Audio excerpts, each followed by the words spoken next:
Fianao no antenaina. Nahankona aza ny aiko noho ny ady tsaiko sy vesatra ambabena izaho mbola nantena.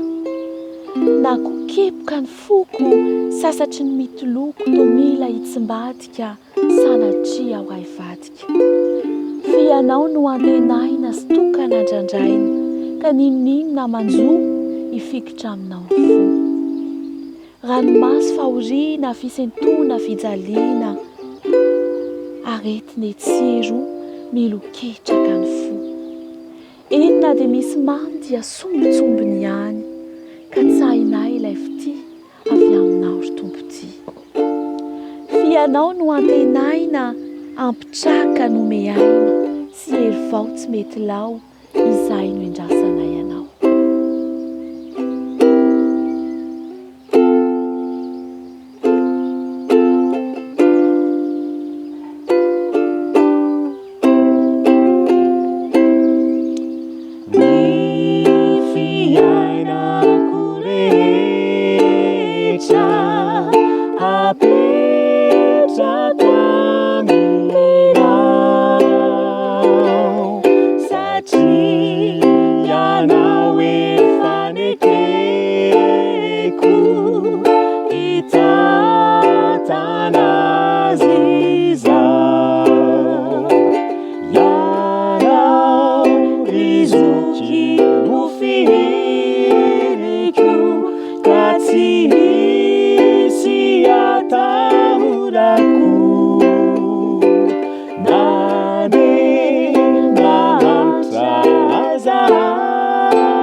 Simisi ata